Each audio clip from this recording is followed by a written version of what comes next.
La pandémie de Covid-19 a secoué le monde tout entier.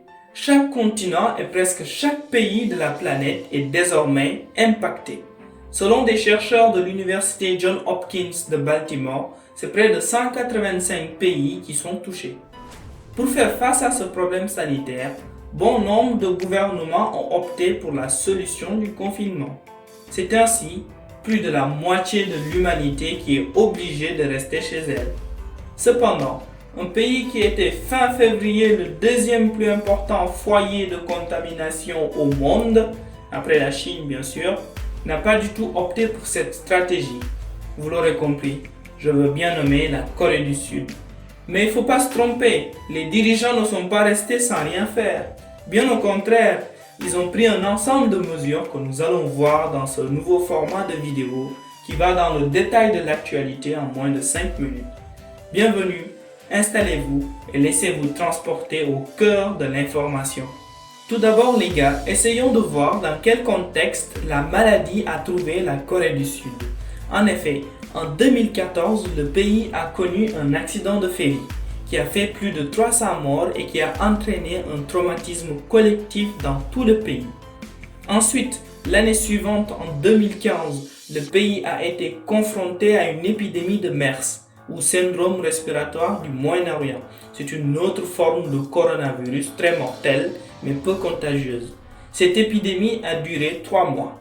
Ces deux crises ont montré d'énormes lacunes sur la gestion et la réaction du gouvernement de l'époque.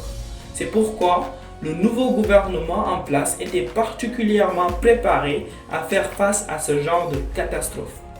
Le ministre des Affaires étrangères a d'ailleurs déclaré dans un entretien accordé à France 24, je cite, « Nous ne pouvons pas forcément empêcher les catastrophes d'arriver, mais nous pouvons faire beaucoup de choses afin de nous préparer pour réduire les souffrances et atténuer les conséquences socio-économiques.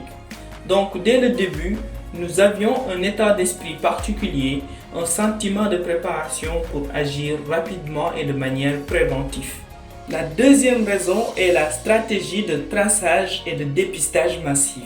Dès qu'une personne était testée positive, des applications couplées à des données de géolocalisation permettaient de retrouver, tester systématiquement et isoler si nécessaire les autres personnes qui ont été en contact avec cette dernière. Cette stratégie a permis d'éteindre les foyers de contamination avant qu'ils n'explosent.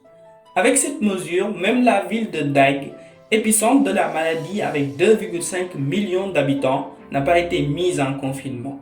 Elle a permis aussi aux personnes infectées d'être prises en charge très rapidement, d'où le nombre de morts, 232 au moment où j'écris cette vidéo, très faible comparé aux autres pays.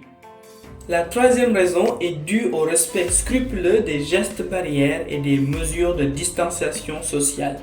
Que ce soit le lavage des mains, la limitation des contacts sociaux, mais aussi le port des masques, les Sud-Coréens étaient au rendez-vous. Les mesures prises par le gouvernement étaient beaucoup plus respectées que dans certains pays, comme la France ou encore le Sénégal. La quatrième raison est le contrôle des cas importés. En effet, le pays teste et met sous quatorzaine toute personne arrivant dans le territoire, même s'il ne présente aucun symptôme. Avec toutes ces mesures que nous avons citées, la Corée du Sud a pu maîtriser l'épidémie sans imposer de confinement.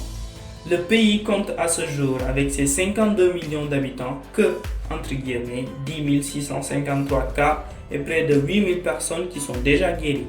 D'ailleurs, le gouvernement a été récompensé pour sa gestion de la crise en remportant durant les élections législatives de ce 15 avril la majorité des sièges de l'Assemblée.